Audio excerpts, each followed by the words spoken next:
നമ്മളെന്ന് പറയുന്നത് ദിവസങ്ങളാണ്, മനുഷ്യനെന്ന് പറയുന്നത് ദിവസങ്ങളാണ്. അതുകൊണ്ട് ദിവസങ്ങൾ കഴിഞ്ഞു പോയാൽ നമ്മളിൽ നിന്ന് ചില ഭാഗങ്ങൾ കഴിഞ്ഞു പോയി അങ്ങനെ കഴിഞ്ഞ് അവസാനം നമ്മളില്ലാണ്ടാവും എന്ന് പറഞ്ഞാൽ നമ്മൾ മരണത്തിലേക്ക് നീങ്ങും. അങ്ങനെ നമ്മുടെ ആയുസ് നമ്മളറിയാതെ സമയവും സെക്കൻഡുകളും ദിവസങ്ങളും മാസങ്ങളും ഒക്കെയായി വളരെ പെട്ടെന്ന് ഇങ്ങനെ ഓടിക്കൊണ്ടിരിക്കുകയാണ്. ഇതിനിടയിൽ മനുഷ്യൻ മത്സരത്തിലാണ്. മനുഷ്യൻ ജീവിക്കുന്നത് ഫി ആലമി തമന്നി, കൊതിയുടെ ഒരു ലോകത്താണെന്നാണ്. ആഗ്രഹങ്ങൾ ഒരുപാട് മുമ്പിലുള്ളൊരു സമയം. ഇന്നതൊക്കെ നേടണം, ഇന്നതൊക്കെ സമ്പാദിക്കണം എന്ന് മനസ്സ് പറയുന്നൊരു യൗവനമുണ്ട്. അത് കഴിഞ്ഞ് അതൊക്കെ സമ്പാദിച്ചു കിട്ടിക്കഴിഞ്ഞാൽ ഇതിലെന്തിരിക്കുന്നു എന്ന് തിരിച്ചറിയുന്ന ഒരു മുഹൂർത്തം. ഒരിക്കലും സന്തോഷം നൽകാൻ കഴിയാത്ത അതാണ് ഈ ലോകമെന്ന് ദാറുൽ ഖുറൂർ എന്ന് വിശുദ്ധ ഖുർആൻ പ്രഖ്യാപിച്ച ഒരു ലോകത്താണ് നമ്മളുള്ളത്. ഈ ആഗ്രഹങ്ങൾക്ക് രണ്ട് പരിഹാരമേ ഉള്ളൂ. അനന്തമായി നീങ്ങുന്ന മനുഷ്യൻ്റെ ആഗ്രഹങ്ങൾ ഒന്ന് കഴിഞ്ഞാൽ ഒന്ന്, അത് കഴിഞ്ഞാൽ മറ്റൊന്ന്. ഓരോന്നും അനുഭവിക്കുമ്പോൾ അറിയും അതിലൊന്നും ഇല്ലായിരുന്നുവെന്ന്, പക്ഷേ വീണ്ടും കൊതിക്കുകയാണ്. ഇങ്ങനെ നീളുന്ന ആഗ്രഹങ്ങൾക്ക് രണ്ട് പരിഹാരമാണ്. ഒന്ന് മരണം, മരിച്ചു കഴിഞ്ഞാൽ തീരും. രണ്ടാമത്തേത് അർ-റിളാ, അള്ളാഹു തന്നതിൽ പൊരുത്തപ്പെട്ട് സന്തോഷത്തോടുകൂടെ ജീവിക്കാം. എങ്കിലേ ഈ കൊതിയെ നിയന്ത്രിക്കാൻ പറ്റുള്ളൂ. നമ്മളൊരു വീട് വെച്ചു, ഇപ്പുറത്ത് അതിലും വലിയ വീട് വരുമ്പോഴേക്കും നമുക്ക് തന്നത് നിസ്സാരമാണ് എന്ന് തോന്നിപ്പോകും. നമ്മുടെ നിഅമത്തിന്റെ വില നമ്മൾ അറിയുന്നില്ല. ആരോഗ്യത്തിന്റെ വില എത്രയാണെന്ന് നമ്മൾ ചിന്തിക്കാറില്ല. എണീറ്റ് നടക്കാൻ പറ്റുന്നത് അള്ളാഹുവിൻ്റെ വലിയ നിഅമത്തല്ലേ. നമ്മൾ ഇരിക്കുന്നു, നടക്കുന്നു. അള്ളാഹുവിനെ കുറിച്ച് പറയാനും കേൾക്കാനും ചിന്തിക്കാനും ആലോചിക്കാനും ഒക്കെ സാധിക്കുന്നത് വലിയ അനുഗ്രഹമാണ്. ജീവിതം അർത്ഥവത്താകുന്നത് നമ്മുടെ സ്രഷ്ടാവ് ആരാണ് എന്ന് നമ്മൾ ശരിക്കും ബോധിക്കുമ്പോഴാണ്. ഫഅലം അന്നഹു ലാ ഇലാഹ ഇല്ലല്ലാഹ്, അള്ളാഹുവാണ് ആരാധനക്കർഹനെന്ന് ഫഅലം, നിങ്ങൾക്ക് ഇൽമുൽ യഖീൻ വേണം. അത് ബോധിക്കണം. ലാ ഇലാഹ ഇല്ലല്ലാഹ് എന്താണെന്ന് മനസ്സിലാവണം. ഫഅലം, ശരിക്കും ഇൽമ വേണം. വെറുതെ അങ്ങനെ പറഞ്ഞാൽ പോരാ. ആരെങ്കിലും എന്തെങ്കിലും ഒരു തെരുവിൽ ഇരുന്നിട്ട് മൈക്ക് കെട്ടി പ്രസംഗിക്കുമ്പോഴേക്കും നമ്മുടെ ഈമാൻ ഇളകാൻ പാടില്ല. സംശയം വരരുത്. അല്ലാഹുമ്മ ഇന്നാ നസ്അലുക ഈമാനൻ ലാ ശുബ്ഹത ഫീ, ഒരു തരത്തിലും മനസ്സിന് ചാഞ്ചാട്ടമില്ലാത്ത ഈമാൻ നൽകണമേ എന്ന് മഹാന്മാർ ദുആ ചെയ്യാറുണ്ട്. യഖീനൻ സ്വാദിഖ, സത്യസന്ധമായ ഉറപ്പ് ഹൃദയങ്ങൾക്ക് ലഭിക്കണമേ എന്നാണ് ഇതിനർത്ഥം. ഇത് ബോധിക്കുന്നതാണ് ജീവിതത്തിൻ്റെ വിജയം. അല്ലാതെ നമ്മുടെ സമ്പാദ്യമോ കച്ചവടമോ വീടോ പറമ്പോ നമ്മുടെ സൗകര്യങ്ങളോ ഇതൊന്നുമല്ല. അതൊക്കെ യഅ്കുലു മിൻഹൽ ബർറു വൽ ഫാജിർ, അള്ളാഹുവിനെ അനുസരിക്കുന്നവനും അനുസരിക്കാത്തവനും കൈയിട്ട് വാരുന്നതാണ് ഈ ലോകം. അള്ളാഹുവിനെ അനുസരിക്കുന്നവനും അനുസരിക്കാത്തവനും കൈയിട്ട് വാരുന്ന ലോകമാണിത്. എന്നാൽ വത്തിൽകുമുസ് സകീന ലാ യുഅ്തിഹാ ഇല്ലാ മൻ ഹദാഹുമുല്ലാഹ്, സമാധാനം എന്ന് പറയുന്നൊരു സംഗതിയുണ്ട്. മനസ്സിന് കിട്ടുന്നൊരു ആശ്വാസമുണ്ട്. അത് അള്ളാഹു ഇഷ്ടപ്പെട്ടവൻ തിരഞ്ഞെടുത്ത ആളുകൾക്ക് മാത്രമേ അള്ളാഹു കൊടുക്കൂ. പൈസയും ദുന്യാവും കച്ചവടമൊക്കെ അള്ളാഹ് ഇഷ്ടപ്പെടുന്നവർക്ക് ഇഷ്ടപ്പെടാത്തവർക്കൊക്കെ കൊടുക്കും. പക്ഷെ സമാധാനം അത് അള്ളാഹു ഇഷ്ടപ്പെട്ടവർക്ക് മാത്രമേ കിട്ടുകയുള്ളൂ.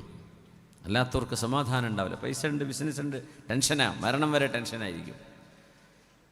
നേരെ മറിച്ച് സുബ്ഹാനല്ലാഹി വൽഹംദുലില്ലാഹി വലാ ഇലാഹ ഇല്ലല്ലാഹു വല്ലാഹു അക്ബർ വലാ ഹൗല വലാ ഖുവത ഇല്ലാ ബില്ലാഹിൽ അലിയിൽ അദീം.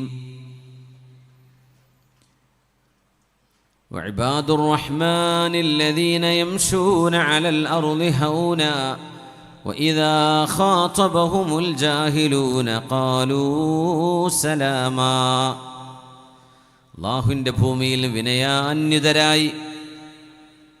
വിനയാന്യുതരായി ഒട്ടും അഹങ്കരിക്കാതെ ആരോടും മേന്മ പറയാതെ നിന്നെക്കാളും ഞാൻ മീതയാണ് എന്ന തോന്നലില്ലാതെ അസൂയപ്പെടാതെ അല്ലാഹുവേ നീ തന്നതിന് മുഴുവനും നിൽക്കാണ് സ്തുതി റബ്ബേ വൽഹംദുലില്ലാ, അല്ലാഹുവേ ഈ പ്രപഞ്ചത്തിൽ ജീവിക്കാൻ എന്നെ നീ അനുവദിച്ചുവല്ലോ. ജീവൻ തന്നത്, ജീവിതം അനുവദിച്ചത് അല്ലാഹുവേ നീ തന്ന വലിയൊരു അനുഗ്രഹമാണ്. സുബ്ഹാനല്ലാഹ്. ന്യൂനതകളുള്ള ഒരു ലോകത്തിന് ഉള്ളിൽ നിന്നുകൊണ്ട് ഒരു ന്യൂനതയുമില്ലാത്ത സർവേശ്വരനായ മുനസ്സഹുൻ അനിൻ നഖായിസി കുല്ലിഹാ, ഒരു ന്യൂനതയുമില്ലാത്ത അല്ലാഹു ജല്ല ജലാലുവിനെ മനസ്സിലാക്കുമ്പോഴാണ് സുബ്ഹാനല്ലാഹ്. ആ വാക്കിൻ്റെ അർത്ഥം അതാണ്. ഞങ്ങൾക്ക് ന്യൂനതയുണ്ട്, നമുക്ക് ക്ഷീണമുണ്ട്, ഉറക്കമുണ്ട് അല്ലേ. ഞാൻ വിചാരിക്കും എനിക്കിപ്പോൾ ഈ പ്രസംഗം ഇല്ലെങ്കിൽ വിശ്വാസ്കരിച്ച് ഞാൻ കിടന്നുറങ്ങും, എനിക്ക് അത്രയ്ക്ക് ക്ഷീണമുണ്ട്. നമ്മളൊക്കെ ഉറങ്ങാതിരുന്നാൽ നമുക്ക് എണീറ്റ് നടക്കാൻ പറ്റില്ല അല്ലേ. അല്ലാഹു ലാ തഖുദുഹു സിനത്തുൻ വലാ നൗം. അല്ലാഹു തആലാക്ക് തൂങ്ങിയിറക്കവുമില്ല, ഉറക്കവുമില്ല. എത്രയായിരം കോടി കൊല്ലങ്ങളായി പ്രപഞ്ചം അല്ലാഹു ഉണ്ടാക്കിയിട്ട്. പ്രപഞ്ചം ഉണ്ടാക്കുന്നതിൻ്റെ മുമ്പ് അല്ലാഹു ഉണ്ടല്ലോ. ലാ ഷൈഅ ഖബ്ലഹു വലാ ഷൈഅ ബഅദഹു. അല്ലാഹുവിൻ്റെ മുമ്പും അല്ലാഹുവിൻ്റെ ശേഷവും എന്ന് പറയാൻ ഒന്നുമില്ല, പടച്ചതമ്പുരാൻ മാത്രമാണ്. സമയം സൃഷ്ടിച്ചത് അല്ലാഹുവാണ്. അതുകൊണ്ട് അല്ലാഹു ഇന്നലെ എന്താണ്, ആ ചോദ്യം തന്നെ പ്രസക്തമല്ല. ഇന്നലെ, ഇന്ന്, നാളെ എന്നത് സൃഷ്ടികളുടെ വിശേഷണങ്ങളാണ്. അല്ലാഹു പടച്ചതാണ് സമയം. അൽ വഖ്തു മഖ്ലൂഖ്, സമയം സൃഷ്ടിക്കപ്പെട്ടതാണ്. സൃഷ്ടിക്കപ്പെട്ടതിനെ അല്ലാഹുവിലേക്ക് ചേർത്തി പറയാൻ പാടില്ല. അല്ലാഹുവിൻ്റെ സമയം ബാധകമല്ല, നമുക്കാണതൊക്കെ. അങ്ങനത്തെ ഒരു റബ്ബിനെയാണ് 1,24,000 വരുന്ന അമ്പിയാക്കന്മാർ ഓരോ ഗ്രാമത്തിലും ഓരോ നഗരത്തിലും നാടിലും ചെന്ന് പറഞ്ഞു കൊടുത്തത്. അല്ലാഹ് പ്രപഞ്ചത്തിൻ്റെ സൃഷ്ടാവ് ഏകനാണ്. യോം ദേവനാം നാമധ ഏക ഏവ. പലരും ആ പടച്ചവനെ വിവിധ നാമങ്ങളിട്ട് വിളിക്കുകയാണ്, പക്ഷേ ആ പടച്ചവൻ ഒന്നാണ്. ഈ ഏകമായ സത്യം വിളിച്ചു പറയാൻ വന്ന പ്രവാചകന്മാർ, അതിലേറ്റവും വലിയ മോണോതെയിസ്റ്റിക് ഫെയ്ത്ത് അതാണ് ഇസ്ലാം. അല്ലാഹു ഏകനാ. സുബ്ഹാനല്ലാഹ് വൽഹംദുലില്ലാഹ്. അല്ലാഹുവേ എല്ലാറ്റിനും നിനക്ക് നന്ദി റബ്ബേ. എൻ്റെ ജീവൻ, എൻ്റെ കുടുംബം, എൻ്റെ ചുറ്റുപാടുകൾ, എൻ്റെ സുഹൃത്തുക്കൾ, എനിക്ക് തന്ന അറിവ്, എൻ്റെ ആരോഗ്യം, എൻ്റെ സമയം, അല്ലാഹുവേ നീ തന്ന എല്ലാ അനുഗ്രഹങ്ങൾക്കും അറിഞ്ഞും അറിയാത്തതുമായ അസ്ബഗ അലൈക്കും നിഅമഹു ളാഹിറതൻ വബാതിനഹ, കാണുന്നതും കാണാത്തതുമായ അനുഗ്രഹങ്ങൾ എത്രയാണ് എൻ്റെ റബ്ബെനിക്ക് തന്നത്. അതുകൊണ്ട് അല്ലാഹുവിൻ്റെ അബ്ദ്, അടിമകളായി ജീവിക്കുന്ന ആണും പെണ്ണും മറ്റുള്ളവരിലേക്ക് നോക്കി അസൂയപ്പെടാതെ അൽഹംദുലില്ലാഹ്, അല്ലാഹുവേ എൻ്റെ അത്ര പോലും അനുഗ്രഹങ്ങളില്ലാത്ത എത്ര പേർ ഈ ലോകത്ത് കഴിഞ്ഞുകൊണ്ടിരിക്കുന്നുണ്ട്. അല്ലാഹുവേ നിനക്ക് സ്തുതി. വലാ ഇലാഹ ഇല്ലല്ലാഹു വല്ലാഹു അക്ബർ. ലാ ഇലാഹ ഇല്ലല്ലാഹ്. പലരും പലതിനെയും ആരാധിക്കുന്ന ലോകമാണിത്. പെണ്ണിനെ ആരാധിക്കുന്നവരുണ്ട്, സമ്പത്തിനെ ആരാധിക്കുന്നവരുണ്ട്, ശരീരത്തിൻ്റെ ആഗ്രഹങ്ങളെ ആരാധിക്കുന്നവരുണ്ട്, ലഹരിയെ പൂജിക്കുന്നവരുണ്ട്, സമ്പത്തിനെ, ബിസിനസ്സിനെ ആരാധിക്കുന്നവരുണ്ട്. എന്ന് പറഞ്ഞാൽ എല്ലാറ്റിനും മീതെ അതുമാത്രമാണെന്ന് ചിന്തിക്കുന്ന മൗഢ്യന്മാർ. അല്ലാഹുവേ ഓരോരുത്തർക്കും ഓരോരോ ആരാധ്യ വസ്തുക്കളുണ്ടെങ്കിൽ ലാ ഇലാഹ ഇല്ലല്ലാഹ്. പ്രവാചകന്മാരുടെ ജിഹ്വയിലൂടെ, പ്രവാചകന്മാരുടെ നാക്കിലൂടെ റബ്ബേ ലോകത്തിന് നിന്നെ പരിചയപ്പെടുത്തിയ പ്രവാചകന്മാർ, നിന്റെ പേര് അല്ലാഹ്. നിനക്ക് സിഫാത്തുകളുണ്ട്, വിശേഷണങ്ങളുണ്ട്, 99 നാമങ്ങളുണ്ട്. പ്രപഞ്ചത്തിൽ ഒരു മനുഷ്യൻ, ഒരു ജീവി, ആർക്കെങ്കിലും ജീവനുണ്ടോ ആ ജീവന്റെ നിലനിൽപ്പിന് ആവശ്യമായ സർവമാന ഗുണങ്ങളുമുള്ള, വിളിച്ചു പ്രാർത്ഥിക്കാൻ പറ്റുന്ന യാ ഷാഫി, യാ മുതആലി, യാ ലതീഫു, യാ ഖബീറു, യാ സമീഉ, യാ റാസിഖു, യാ അല്ലാഹ്. മനുഷ്യരുടെ ഓരോ ഹാജത്തുകൾക്കും ഉത്തരം നൽകുന്ന ഇസ്മുകളാണ് അല്ലാഹുവിൻ്റെ ഇസ്മുകൾ. അല്ലാഹുവേ ഓരോരുത്തർക്കും ഓരോരോ ആരാധ്യനുണ്ടെങ്കിൽ, എൻ്റെ കണ്ണിന് കാണാൻ കഴിയാത്ത, കണ്ണുകൾക്ക് വിഷയീഭവിക്കാത്ത അല്ലാഹുവേ കണ്ണുകളെ നിയന്ത്രിക്കുന്നവനായ നീയാണ് എൻ്റെ ആരാധ്യനെന്ന് ഒരു മുസ്ലിം വിളിച്ചു പറയുന്നു. അതാണ് ലാ ഇലാഹ ഇല്ലല്ലാഹ് വല്ലാഹു അക്ബർ വലാ ഹൗല വലാ ഖുവത ഇല്ലാ ബില്ലാഹിൽ അലിയിൽ അദീം. അല്ലാഹു അക്ബർ. അല്ലാഹുവേ നിൻ്റെ വിഷയം വിഷയങ്ങളിൽ ഏറ്റവും വലിയ വിഷയമാണ്. അല്ലാഹുവേ നിൻ്റെ കാര്യങ്ങളിൽ ഏറ്റവും വലിയ കാര്യമാണ്. അല്ലാഹു കബീറാണ്. അള്ളാഹിൻ്റെ ഇസ്മുകളിൽ അക്ബറില്ല. എന്നാൽ അല്ലാഹുവേ നിൻ്റെ വിഷയം അക്ബറാണ്, നീ കബീറാണ് റബ്ബേ, ബാക്കിയുള്ളവരൊക്കെ സഗീറാണ്. അള്ളാഹുവാണ് വലിയവൻ. അള്ളാഹ് ഏറ്റവും വലിയവൻ എന്ന് പറയാൻ വലിയവർ വേറുണ്ടോ അള്ളാഹു അല്ലാതെ? അതുകൊണ്ട് റബ്ബിൻ്റെ ഇസ്മിൽ അക്ബർ ഇല്ല, അള്ളാഹിൻ്റെ ഇസ്മ കബീറാണ്. അള്ളാഹു വലിയവനാണ്, ബാക്കി മുഴുവനും സഗീറാണ്. വലാ ഹൗല വലാ ഖുവത ഇല്ലാ ബില്ലാഹിൽ അലിയിൽ അദീം. മഹോന്നതനായ റബ്ബേ, ഞങ്ങൾ എത്ര കഴിവുകളുണ്ട് എന്ന് പറഞ്ഞാലും നിന്റെ കഴിവല്ലാതെ, നീ തരുന്ന സിദ്ധിയല്ലാതെ, ലാ ഹൗല വലാ ഖുവത ഇല്ലാ ബില്ലാഹിൽ അലിയിൽ അദീം. അഹങ്കരിക്കാനൊരിടമില്ലാതെ ചിന്തകളെ കൊണ്ടും ആരോഗ്യം കൊണ്ടും അള്ളാഹു നമ്മളെ അനുഗ്രഹിച്ചിട്ടുണ്ടെങ്കിൽ അതൊരിക്കലും ധിക്കാരമായി കൂടാ. നമ്മുടെ പ്രകടനങ്ങൾ അത് അള്ളാഹുവിൻ്റെ മുമ്പിലുള്ള സമർപ്പണമാണ്. നിസ്കരിക്കാൻ വരണേ, ഹയ്യ അലസ്വലാ ഹയ്യ അലൽ ഫലാഹ് എന്ന് വിളിക്കുമ്പോഴും നമ്മൾ മറുപടി പറയുന്നത് ലാ ഹൗല വലാ ഖുവത ഇല്ലാ ബില്ലാഹ്. അല്ലാഹുവേ, നന്മയിലേക്ക് വരണം, നിസ്കരിക്കാൻ വരണം, ഹയ്യ അലൽ ഫലാഹ് വിജയത്തിലേക്ക് വരണം എന്ന് നീ വിളിക്കുമ്പോൾ, രണ്ട് കാലുകളെ കൊണ്ട് നടക്കണമെങ്കിൽ, ഒരു ബൈക്കിൻ്റെ ഹാൻഡിൽ പിടിക്കണമെങ്കിൽ, വാഹനം ഓടിക്കണമെങ്കിൽ, റബ്ബേ നീ തരുന്ന കഴിവുകളല്ലാതെ എന്നെ കൊണ്ട് കഴിയില്ല റബ്ബേ. വലാ ഹൗല വലാ ഖുവത ഇല്ലാ ബില്ലാഹ്. തിന്മകളിലേക്ക് പോകാതെ മാറി നിൽക്കണമെങ്കിൽ, തെറ്റുകളിലേക്ക് പോകാതെ മനസ്സിനെ നിയന്ത്രിക്കണമെങ്കിൽ അല്ലാഹുവേ നിന്റെ സഹായം വേണം, നിന്റെ തുണ വേണമെന്ന് അല്ലാഹുവിനോട് ദുആയിരന്നുകൊണ്ട് ജീവിക്കുന്നവരാണ് സത്യവിശ്വാസികളായ യംശൂന മുത്മഇന്നീൻ, ശാന്തരായി സമാധാനത്തോടെ ജീവിക്കുന്ന മുഅ്മിനീങ്ങൾ. ഈ സമാധാനം അല്ലാഹു നൽകുന്ന സമാധാനമാണ്. ഈ ചിന്തകൾ മുഴുവനും പടച്ചവനെന്ന നമ്മുടെ മേൽ അധികാരിയായ രാവും പകലും വഖ്തിലാഫിൽ ലൈലി വന്നഹാർ, രാവും പകലും മാറി മാറി കൊണ്ടുവരുന്ന അള്ളാഹു നിശ്ചയിച്ച ദിവസമോ പകലോ രാവോ എത്തുമ്പോൾ ഇവിടെ നിന്ന് യാത്ര പറഞ്ഞു പോകുന്നവരാണ് ഞാനും നിങ്ങളും. അതിനിടയിലുള്ള കുശുമ്പെന്തിന്? അതിനിടയിലുള്ള അസൂയ എന്തിന്? അതിനിടയിലുള്ള പകപോക്കൽ എന്തിന്? അതിനിടയിലുള്ള വൈരാഗ്യം എന്തിന്? അതിനിടയിൽ എന്തിന് ഉപദ്രവിക്കണം? ചെയ്യാൻ പറ്റുന്ന നന്മകൾ മുഴുവനും ചെയ്ത് കണ്ണുപൂട്ടാൻ നേരമാകുന്ന ആ ഒരു സമയത്ത് റബ്ബേ, എന്തൊരു ലക്ഷ്യത്തിനാണോ നീ എന്നെ പറഞ്ഞയച്ചത്, ആ ലക്ഷ്യം ഞാൻ സാക്ഷാത്കരിച്ചിരിക്കുന്നു എന്ന് അള്ളാഹുവിനോട് പറയാൻ കഴിയുന്ന ഒരു ജീവിതം, ഇതാണ് വിജയത്തിൻ്റെ ജീവിതം.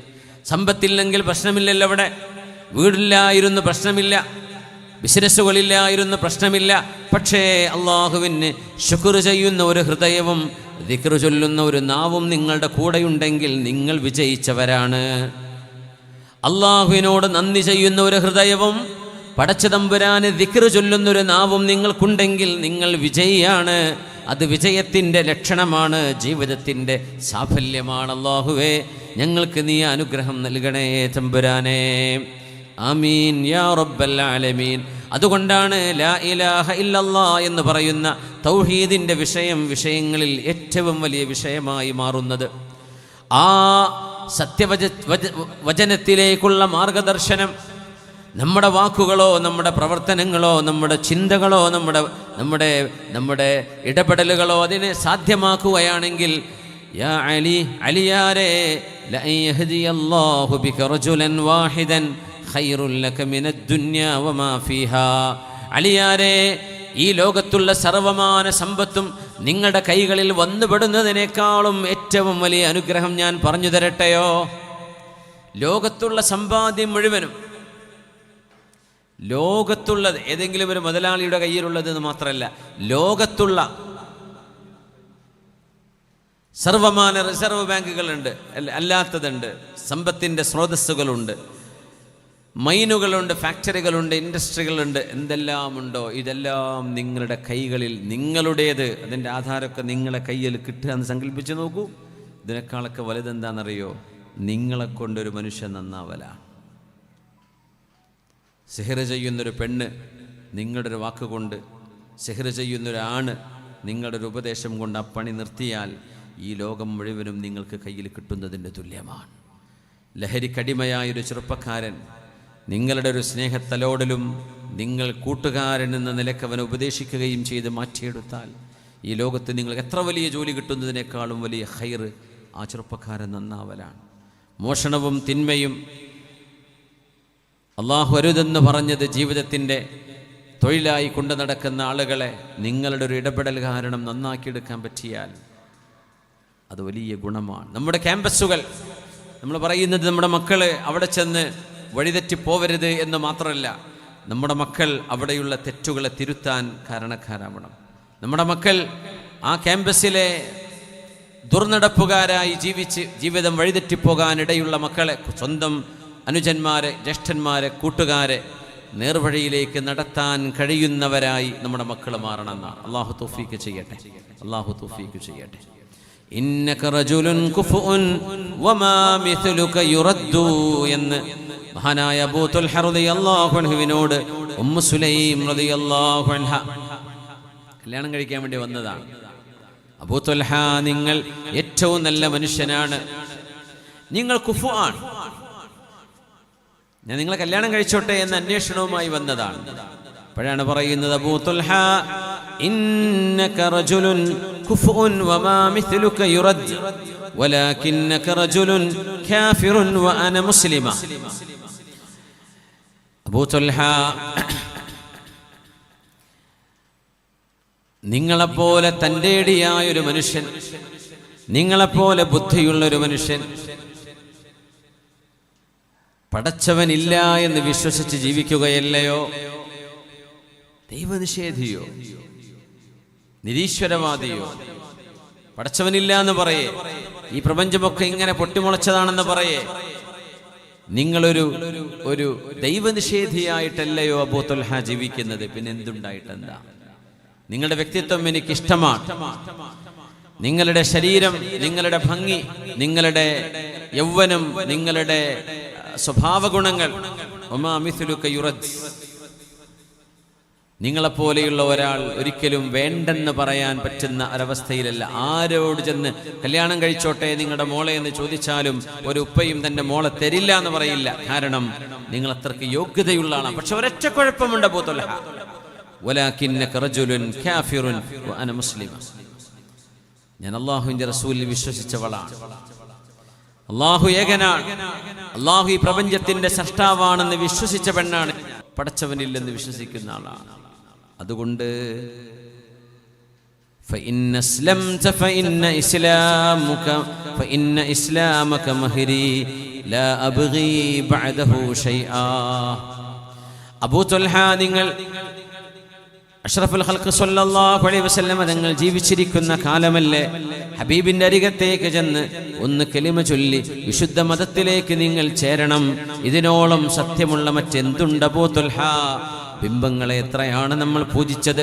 കഅബാലയത്തിന്റെ ഉള്ളിലും പുറത്തുമായി ബിംബാരാധനയുടെ ഒരു കാലഘട്ടം അറേബ്യയിൽ കടന്നു വന്നപ്പോ നമ്മളും പ്രപിതാക്കന്മാരും ബിംബാരാധന ചെയ്തിട്ടുണ്ട്. എന്നാൽ അതിന്റെ മുമ്പ് ഹനീഫായൊരു മതം പ്രചരിപ്പിച്ച നബിയായിരുന്നു നബിയുല്ലാഹി ഇസ്മാഈൽ അലൈഹിസ്സലാമും അവരുടെ പിതാവ് ഇബ്രാഹിം അലൈഹിസ്സലാമും. ആ നന്മയിലേക്ക് വിളിക്കാൻ വേണ്ടി ലോകത്തിന് അവസാനമായി അല്ലാഹു നിയോഗിച്ചൊരു അന്ത്യപ്രവാചകനാണ് ഖാതമുൻ നബിയ്യീൻ വസയ്യിദുൽ മുർസലീൻ മുഹമ്മദ് ഇബ്നു അബ്ദില്ലാഹ് റസൂലു റബ്ബിൽ ആലമീൻ നമ്മളിലേക്ക് നിയോഗിക്കപ്പെട്ടത്. ഈ അനുഗ്രഹം അബൂ തുൽഹ കണ്ടില്ലെന്ന് നടിക്കുകയാണോ? നിങ്ങൾ അവിടെ ചെന്ന് ബുദ്ധിയുള്ള നിങ്ങളെപ്പോലെയുള്ള ഒരാൾ ഈ പ്രപഞ്ചം വെറുതെ ഉണ്ടായതാണെന്നും ഈ ജീവിതത്തിന് അർത്ഥമില്ലെന്നും വിശ്വസിക്കുന്നതാണോ? അതല്ല, നമ്മളെ പറഞ്ഞയച്ച റബ്ബ് ഒരു ലക്ഷ്യത്തിനാണ് പറഞ്ഞയച്ചത്. ഇത് കഴിഞ്ഞാൽ ഈ നശ്വരമായ ഒരു കൊച്ചു ജീവിതം, ഇത് കഴിഞ്ഞാൽ പിന്നെ അനശ്വരമായൊരു ജീവിതം, പരലോകമുണ്ട് എന്ന് വിശ്വസിക്കുന്ന അല്ലാഹുവിൻ്റെ ദീൻ എങ്ങനെ നിങ്ങൾക്ക് വിശ്വസിക്കാൻ പറ്റും? കവികളും കവിതകളും ജ്യോത്സ്യന്മാരും അവരുടെ വാക്കുകളും എല്ലാം തോറ്റുപോകുന്ന അറബ് സാഹിത്യത്തിന്റെ മനുഷ്യനൊരിക്കലും കണ്ടെത്താൻ കഴിയാത്ത വിധം ആനന്ദകരമായ, ആകർഷകമായ, അത്യത്ഭുതകരമായ വിശുദ്ധ ഖുർആൻ മുഹമ്മദ് റസൂലുള്ളാഹി സ്വല്ലല്ലാഹു അലൈഹി വസല്ലം തങ്ങൾ ഓതിത്തരുമ്പോൾ ഇത് മനുഷ്യന്റെ വചനങ്ങളാണ് എന്ന് പറയാൻ അബൂ തുൽഹ നിങ്ങൾക്ക് കഴിയുമോ? അതുകൊണ്ട് നിങ്ങൾ മുസ്ലിമാവുകയാണെങ്കിൽ അതാണ് എൻ്റെ മഹർ. എനിക്ക് ആഭരണങ്ങൾ വേണ്ട, എനിക്ക് മാല വേണ്ട, വളകൾ വേണ്ട, എനിക്ക് സ്വത്ത് വേണ്ട. നിങ്ങൾ ഇസ്ലാം സ്വീകരിക്കുകയാണെങ്കിൽ നിങ്ങളെ വേൾക്കാൻ ഞാൻ ഒരുക്കമാണ് എന്ന് അബൂ ത്വൽഹ റളിയല്ലാഹു അൻഹുവിനോട് സത്യത്തിന്റെ വചനത്തിലേക്ക് മാർഗദർശനം നൽകിയത് ഉമ്മു സുലൈം റളിയല്ലാഹു അൻഹ എന്നൊരു ചെറുപ്പക്കാരി പെണ്ണാണ്. പ്രേമം, അനുരാഗം, ലവ് അഫെയർ എന്നൊക്കെ നമ്മൾ പറയുന്നത്, അതിന് കണ്ണും കാതും മൂക്കും കുടുംബവും നാടുമൊന്നും ഇല്ല എന്ന് പറയുമ്പോഴേ ഒരു മുസ്ലിമച്ചായ പെണ്ണും ഒരു മുസ്ലിമായ ആണും ആലോചിക്കണം, അള്ളാഹുവിൻ്റെ റസൂൽ അനുവദിക്കാത്തൊരു ബന്ധമായിരിക്കും ഒരു പക്ഷേ നമ്മൾ കടന്നു പോകുന്നത്. ആ ബന്ധങ്ങൾ ദുരന്തങ്ങളിലേക്കായിരിക്കും കൊണ്ടുപോകുന്നത്.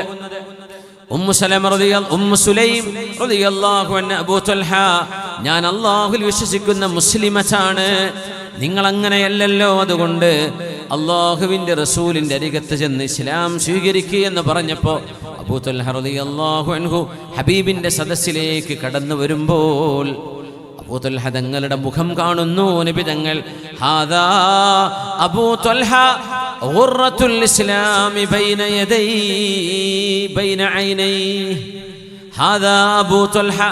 സ്വഹാബികളെ, അബൂ ത്വൽഹയാണ് കടന്നു വരുന്നത്, അബൂ ത്വൽഹയാണ് വരുന്നത്.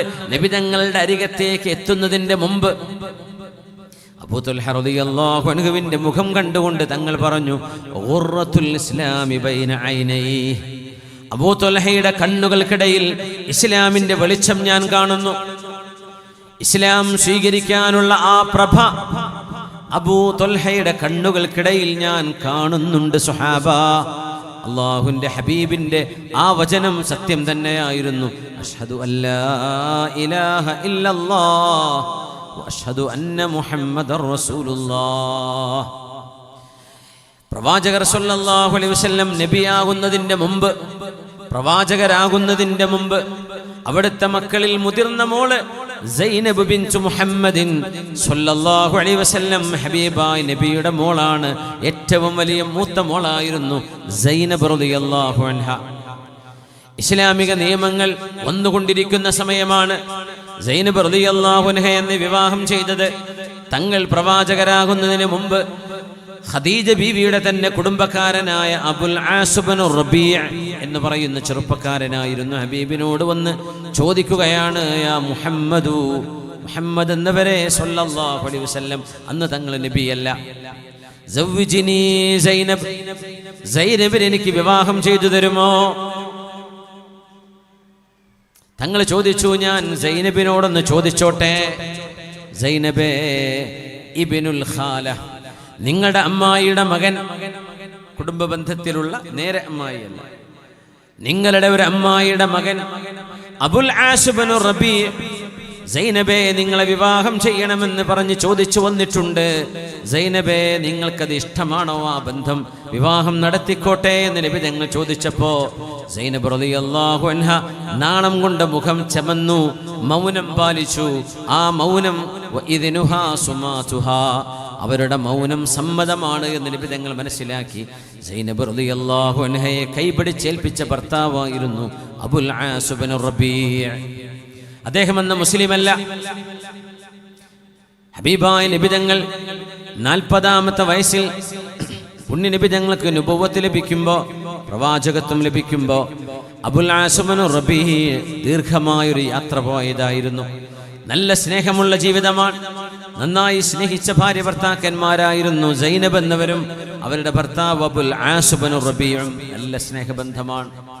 രണ്ടുപേരും സ്നേഹത്തോടെ സന്തോഷത്തോടെ ജീവിക്കുന്ന നാളുകൾ. അല്ലാഹുവിന്റെ ഹബീബിന് വഹി വന്നു. ജിബ്രീൽ അലൈഹിസ്സലാത്തു വസ്സലാം ഹബീബിന് വഹിയുമായി ഇറങ്ങിയ രംഗം സൈനബ് റളിയല്ലാഹു അൻഹ ഓർക്കുന്നു. ഭർത്താവ് നാട്ടിലില്ല. റസൂലുള്ളാഹി സ്വല്ലല്ലാഹു അലൈഹി വസല്ലം തങ്ങൾ നബിയാണെന്ന് ആദ്യം വിശ്വസിച്ചത്, ഇസ്ലാമിലെ ആദ്യത്തെ മെമ്പർഷിപ്പ് ഖദീജ റളിയല്ലാഹു തആല അൻഹക്കാണ് എന്ന് നമുക്കൊക്കെ അറിയാം. ഖദീജ ബീവിയാണ് ഇസ്ലാമിലെ ആദ്യത്തെ മെമ്പർ. ദീനിലെ ആദ്യത്തെ മെമ്പർഷിപ്പ് ആരാ? ഒരു മഹദിയാണ്, ഖദീജ റളിയല്ലാഹു അൻഹ. രണ്ടാമതാണ് സിദ്ദീഖ് റളിയല്ലാഹു അൻഹു. ആദ്യത്തെ മുസ്ലിമച്ച്, ആദ്യമായി ഹബീബിനെ വിശ്വസിച്ചത് ഖദീജ റളിയല്ലാഹു അൻഹയാണ്. ബീവിക്കറിയാമായിരുന്നു ഇത് പുണ്യ റസൂലാണ്. വല്ലാഹി ലാ യുഖ്സികല്ലാഹു അബദാ, നബിയെ അല്ലാഹു നിങ്ങളെ ഒരിക്കലും കൈവടിയുകയില്ല. ഹിറാ ഗുഹയിൽ അങ്ങ് അനുഭവിച്ചത്, ആരോ വന്നങ്ങയെ കെട്ടിപ്പിടിച്ചത്, അത് കാരണം അങ്ങ് പേടിച്ചത്, അങ്ങ് ഭയന്നത്, അതൊരു പിശാചിന്റെ ഇടപെടലല്ല. ഒരിക്കലും പിശാചിനെ ഇറക്കിവിട്ട് അല്ലാഹു നിങ്ങളെ പരീക്ഷിക്കുകയില്ല. ഇന്നക ലതസിലുർ റഹിം, നിങ്ങൾ കുടുംബബന്ധം ചേർത്തുന്നവരാണ്. വതുഈനുൽ മൽഹൂഫ്, പാവപ്പെട്ടവരെ സഹായിക്കുന്നവരാണ്. വതഖരിൽ ളൈഫ, അതിഥികളെ സൽക്കരിക്കുന്നവരാണ്. വതഹ്മിലുൽ കല്ല, ജനങ്ങളുടെ ഭാരം തോളിലേറ്റുന്നവരല്ലയോ. വതുഈനു അലാ നവാഇബിൽ ഹഖ്, പ്രകൃതി ദുരന്തങ്ങൾ ഉണ്ടാകുമ്പോൾ അവിടേക്ക് ഓടിച്ചെല്ലുന്ന ആളല്ലയോ നബിയെ അങ്ങ്.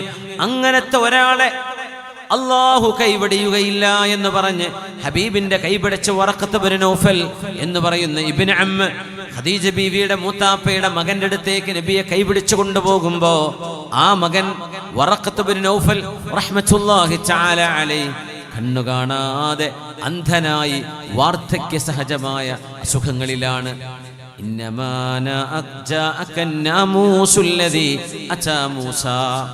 കഥകളൊക്കെ കേട്ടപ്പോ, ചരിത്രം കേട്ടപ്പോ, മുഹമ്മദേ അങ്ങ് പ്രവാചകനാണ്, അബ്ശിർ, സന്തോഷിച്ചോളൂ.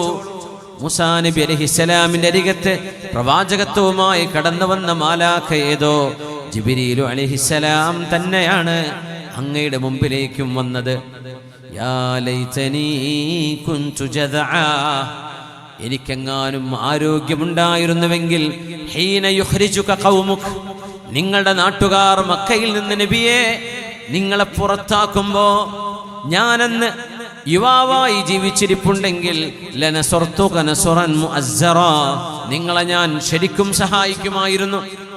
അപ്പോഴാണ് ഹബീബിന്റെ ചോദ്യം, അവ മുഖ്രിജയ ഖൗമി, എന്റെ സമൂഹം എന്നെ നാട് കടത്തുമോ? വറഖാ പറഞ്ഞു, തീർച്ചയായും. ഫഇന്നഹു ലം യഅതി മാ ജാഅ ബിഹി അഹദ മാ ജിഅത ബിഹി അഹദുൻ ഇല്ലാ വതറദഹു ഖൗമുഹു, നിങ്ങൾ കൊണ്ടുവന്ന ഇതുപോലെയുള്ള ഏകദൈവ വിശ്വാസം, പടച്ചവൻ ഏകനാണ് എന്ന് പറയുന്ന വിശ്വാസം, അതാണ് മുസ്ലിമീങ്ങൾ ലോകത്ത് ഉയർത്തിപ്പിടിക്കുന്നത്. നമ്മൾ ആരോടും യുദ്ധം ചെയ്യാൻ, ആരോടും നമ്മളൊരു മതത്തെ ആക്ഷേപിക്കുന്നവരല്ല, ശ്രദ്ധിച്ചിട്ടുണ്ടോ? എന്നാൽ നമ്മുടെ മതത്തെ ആക്ഷേപിക്കുന്ന എത്ര ആളുകളുണ്ട് മറ്റു മതങ്ങളിൽ? നമ്മൾ ഏതെങ്കിലും മതങ്ങളെ ആക്ഷേപിക്കാറുണ്ടോ? നമ്മളോടത് ചെയ്യരുതെന്ന് പറഞ്ഞിട്ടുണ്ട്. മതങ്ങളെ ആക്ഷേപിക്കരുത്, മറ്റുള്ളവരുടെ ദൈവങ്ങളെ കുറ്റം പറയരുത്. നിങ്ങൾ അങ്ങനെ അവസരം വെച്ചു കൊടുത്താൽ അവർ അള്ളാഹുവിനെയും റസൂലിനെയും ചീത്ത പറയും, അത് നിങ്ങൾക്ക് വിഷമുണ്ടാക്കും. അങ്ങനെ നിങ്ങളുടെ സൗഹൃദ ബന്ധങ്ങളിൽ വിള്ളലുകൾ ഉണ്ടാകും. അത് വേണ്ട. ലാ തസുബ്ബുല്ലദീന യദ്ഊന മിൻ ദൂനില്ലാഹ്, അള്ളാഹുവിനെ അല്ലാതെ ആരാധിക്കുന്നവർ ലോകത്ത് ഒരുപാടുണ്ട്, എല്ലാ രാജ്യങ്ങളിലുമുണ്ട് എന്ന് വിചാരിച്ച് അവരെ ഒന്നും കളിയാക്കേണ്ടവരല്ല. നമ്മളോടത് ചെയ്യരുതെന്നാണ് പറഞ്ഞത്. പക്ഷേ യുക്തിവാദികൾ എന്ന് പറയുന്നവർ പോലും, അതാണ് അത്ഭുതം, അവർ എല്ലാ മതങ്ങളും ഈവിൾ, എല്ലാ മതങ്ങളും മോശം എന്ന് പറയുന്നവരാ. പക്ഷെ ഏതെങ്കിലും ഒരു യുക്തിവാദി ഇസ്ലാമല്ലാതെ വേറെ ഏതെങ്കിലും മതങ്ങളെ മേക്കിട്ട് കണ്ടിട്ടുണ്ടോ? അവർക്ക് പറയാനുള്ള ഇസ്ലാമിനെയാണ്. മാങ്ങുള്ള മാവിനെ ഏറി വരുള്ളൂ എന്ന് പറഞ്ഞില്ലേ, അവർക്ക് പറയാനുള്ളത് ഇസ്ലാമിനെയാണ്, വേറൊന്നും അവർക്ക് പറയാനില്ല. എന്തുകൊണ്ട്? ഇതൊരു സർവ കാലികമായൊരു തത്വസംഹിതയാണ്. ഇത് പിശാചിന് ഇഷ്ടമല്ല. അതുകൊണ്ട് പിശാചിനെ കൂട്ടുപിടിക്കുന്ന മുഴുവൻ ആളുകളും അത്തരം വിശ്വാസത്തിനെതിരായിരിക്കും.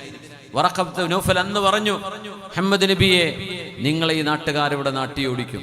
അത് പറഞ്ഞ് 13 കൊല്ലം കഴിഞ്ഞതിന് ശേഷമാണ് മക്കയിൽ നിന്ന് മദീനയിലേക്ക് ഹിജ്റ നടക്കുന്നത്. തങ്ങൾ വേദനയോടെ ചോദിച്ചു, ഞാൻ അൽ അമീനല്ലേ, ഞാൻ അൽ അമീനല്ലേ, സത്യസന്ധനല്ലേ? ഈ ഖുറൈശികൾ മുഴുവനും ദീർഘ യാത്രയ്ക്ക് പോകുമ്പോൾ അന്നൊന്നും ബാങ്ക് ലോക്കറുകളില്ലല്ലോ. പുണ്യനബിന്റെ അടുത്ത് കൊണ്ടുപോയി കൊടുക്കുക, ഞങ്ങളുടെ സാധനം, ആഭരണങ്ങള്, നാണയത്തുട്ടുകൾ നിങ്ങൾ സൂക്ഷിക്കണം, ഞങ്ങൾ വരുമ്പോൾ തന്നാൽ മതി.